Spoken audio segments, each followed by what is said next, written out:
Di video kali ini saya akan ngerangkumin alur cerita film berjudul Shadow.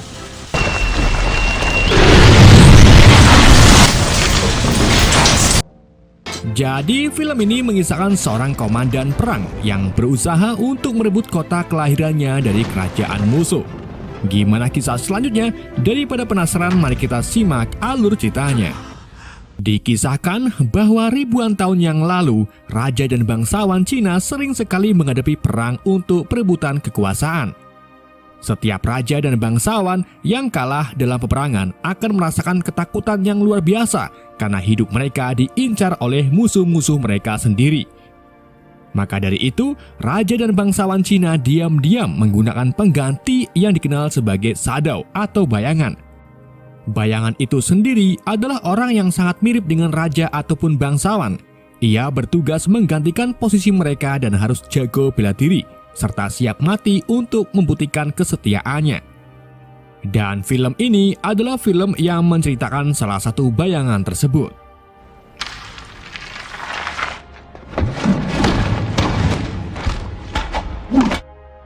Cerita dimulai saat Komandan Ziyu dari kerajaan Pai kalah dalam duel melawan Raja Yang Chang dari kerajaan Nan. Kekalahan itu membuat salah satu kota kerajaan Pai bernama Jing diambil alih oleh kerajaan Nan. Bertahun-tahun kemudian, seorang penasehat bernama Liu Yan mendatangi kerajaan Pai untuk melaporkan ke Raja Pai bahwa hari kemarin Komandan Ziyu pergi ke kota Jing. Belum diketahui alasan Ziyu pergi ke sana, apakah untuk COD HP bekas atau berjualan pentol. Raja lalu memerintahkan Liu Yan menjemput Komandan Ziyu ke sini. Selagi menunggu komandan datang, istri komandan bernama Xiao Ai dan adik Raja Pai bernama Qing Ping melemparkan dadu Tai Chi ke papan berbentuk yin yang. Permainan ini bukan sembarang mainan, melainkan dadu penentu nasib kerajaan. Ai menyebut bahwa dadu yang ia lempar menggambarkan peperangan di hari ke-7 hujan, dan peperangan itu dimenangkan oleh seorang pria teladan. Beberapa saat kemudian, Komandan Ziyu datang menghadapi Raja Pai. Raja Pai meminta Ziyu menjelaskan alasannya mendatangi kota Jing. Komandan Ziyu lalu menjawab bahwa kedatangannya ke sana yaitu untuk menantang Komandan Yang Chang berduel sekali lagi guna memperebutkan kembali kota Jing. Namun Raja Pai malah takut atas tindakan Ziyu karena itu bisa memicu perang serta menghancurkan perdamaian antara kerajaan Pai dan Nan. Ziyu kemudian mengungkapkan kalau dirinya siap dihukum penggal karena tidak mematuhi perintah raja, tapi raja menolaknya. Raja Pai lalu meminta Ziyu memainkan musik kecapi bersama istrinya. Saat keduanya hendak memainkan musiknya, Ai memberitahu raja bahwa dirinya tidak ingin melakukannya karena ia sudah bersumpah untuk tidak memainkan musik sebelum kota Jing direbut kembali. Sayangnya, Raja Pai tetap ngotot meminta mereka bermain musik, yang pada akhirnya ia pun terpaksa harus memetik kecapinya. Di saat memetik-metik kecapi, Ai tiba-tiba mengeluarkan belati untuk menikam tubuhnya sendiri, tetapi hal itu berhasil dihentikan oleh Ziyu. Ziyu lalu memotong rambutnya sebagai tanda kesalahan istrinya kepada raja.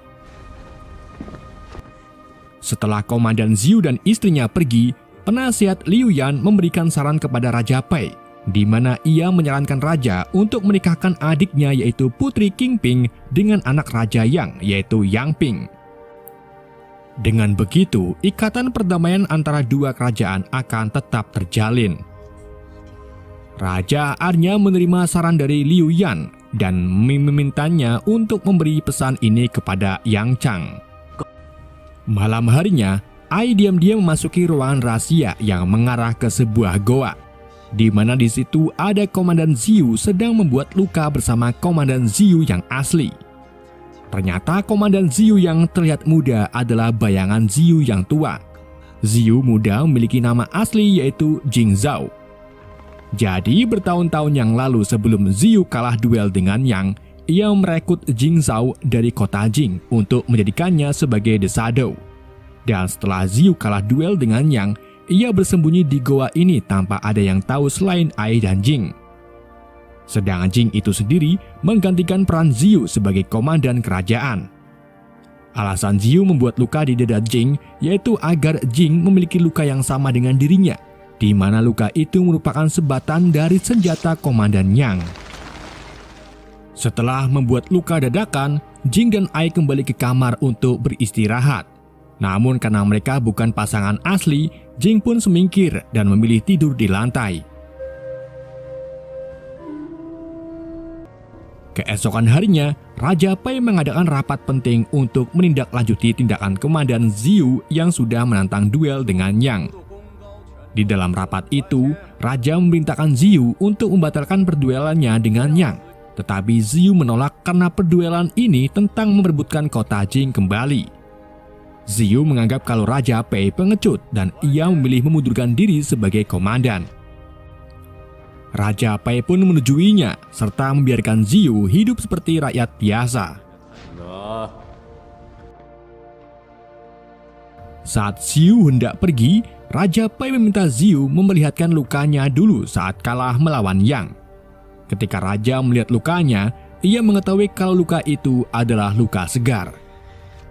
Sebelum Raja menaruh kecurigaan, Ziyu mengatakan bahwa luka yang dulu sudah sembuh dan luka ini ia sengaja buat untuk menandakan kegagalannya mempertahankan kota Jing.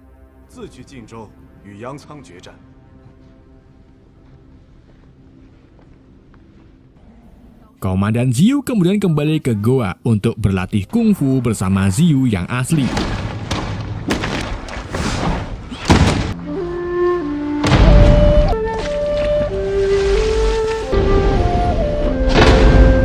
Di dalam perduelan nanti, ada 3 ronde.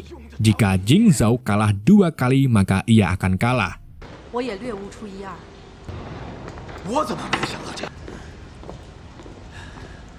Di hari berikutnya, saat Raja sedang membuat konten menggambar, penasehat Liu Yan tiba-tiba datang dengan tergesa-gesa. Ternyata ia mendapatkan pesan balasan dari putra Komandan Yang menerima permintaan dari Raja Pai.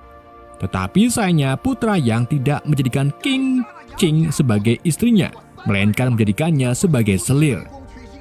Tentu saja hal itu penghinaan bagi kerajaan Pai.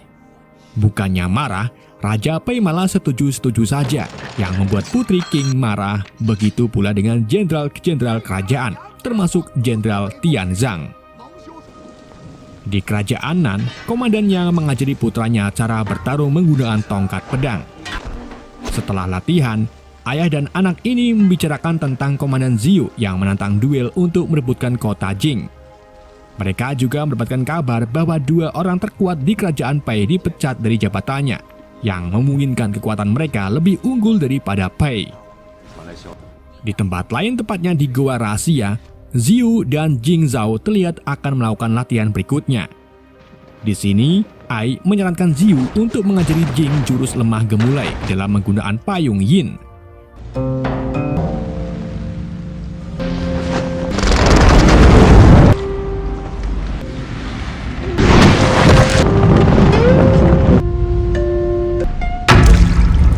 Ziyu pun sedih kegirangan karena selama ini ada gerakan yang mampu menangkal serangan dari Yang. Ziyu kemudian menyuruh Ai untuk mengajari Jing gerakan Yin tersebut. Selesai latihan, Jing bermain seruling di hutan bambu. Ia lalu dihampiri Jenderal Tian yang menanyakan di mana beli seruling tersebut. Setelah itu, Jing membawa Tian ke Komandan Ziyu di Goa Rahasia. Tian sangat terkejut ketika mengetahui kalau Ziyu yang asli ternyata bersembunyi di goa ini. Ziyu mengungkapkan kalau dirinya menggunakan Jing Zhao sebagai bayangannya. Ia juga mengungkapkan sebuah rencana besar, yaitu menggunakan 3 boneka sebagai sarana mewujudkan keinginan Ziyu. 3 boneka itu adalah Jing Zhao, Tian, dan Raja Pai. Jing bertugas berduel melawan Komandan Yang, sedangkan Tian bertugas membawa pasukan narapidana menyerang kota Jing dan merebutnya kembali. Jika itu berhasil, maka Ziyu akan membunuh Raja Pai dan menjadikannya dirinya sebagai raja. Ziyu juga mengiming-imingi Tian jabatan komandan setelah ia menjadi raja. Keesokan harinya, Tian mengajari para narapidana gerakan payung Yin yang sudah ia pelajari dari Ziyu.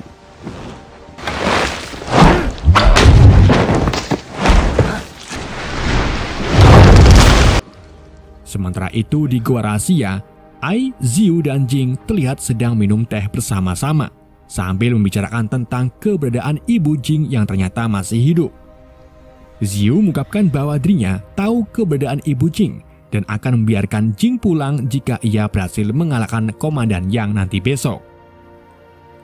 Jing pun semakin bersemangat untuk mengalahkan Komandan Yang demi melihat ibunya lagi. Selesai minum teh bersama-sama, Ai dan Jing kembali ke kamar.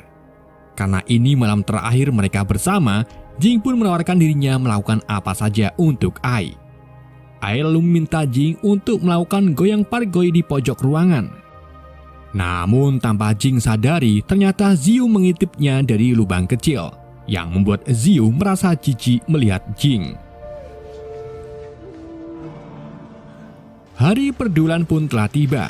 Jing mendatangi kota Jing dengan menggunakan rakit bambu besar yang di atasnya memiliki gambar yin yang. Jing lalu menantang Yang untuk turun ke rakit.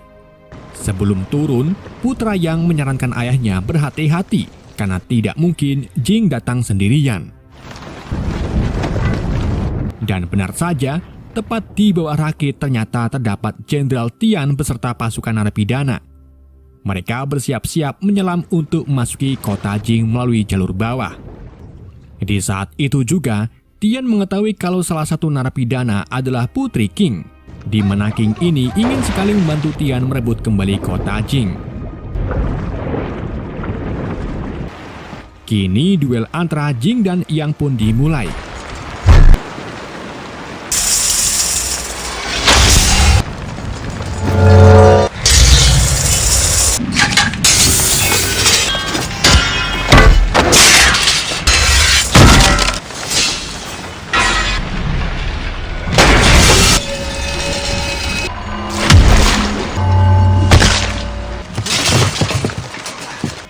Selagi keduanya berduel, kelompok Tian diam-diam menyusup ke kota sambil menebaki para penjaga musuh dengan busur tanah. Setelah itu, mereka menggunakan payung besi tajam sebagai senjata.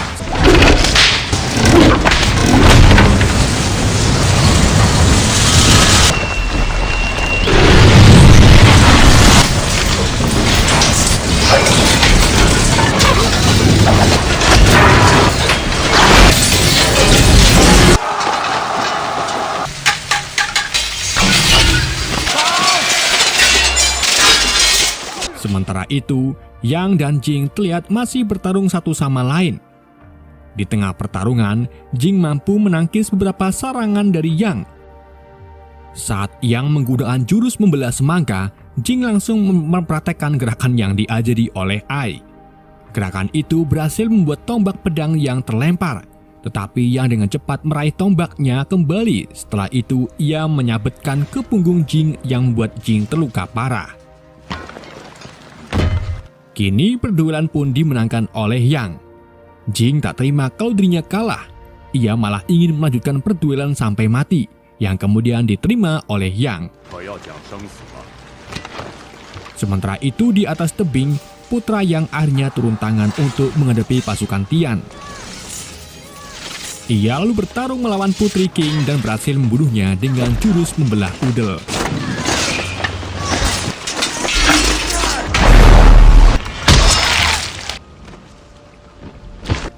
Sebelum meninggal, Putri King mengatakan kepada putra Yang bahwa dirinya adalah orang yang akan menjadikannya selir.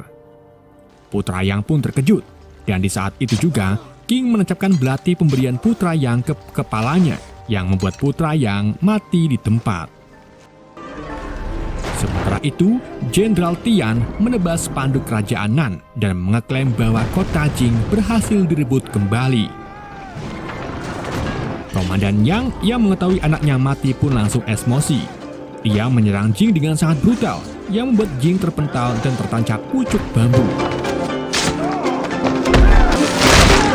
Ketika Yang hendak membunuh Jing dengan mata pisau payung, Jing lebih dulu menarik pisau tersebut, yang membuat pisau itu secara spontan menebas leher Yang. Kini Yang pun meninggal menyusul anaknya, dan perduelan itu dimenangkan oleh Jing. Setelah itu, Jing menemui ibunya di rumah yang sebelumnya sudah ditunjukkan oleh Ziyu. Di rumah itu, Jing menemukan bahwa ibunya sudah meninggal karena dibunuh. Bersama dengan itu, muncullah sekelompok ninja histori menyerang Jing.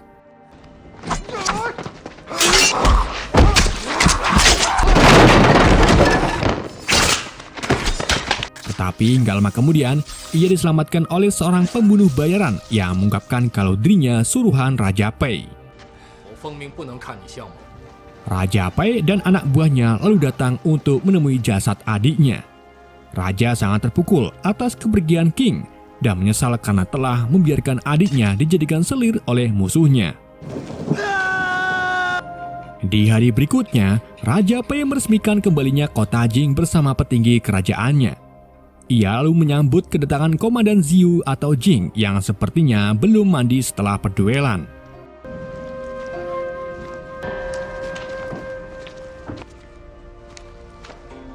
Raja Pei kemudian menyuruh semua orang untuk keluar dari ruangan kecuali Ai Jing dan penasehat Liu Yan.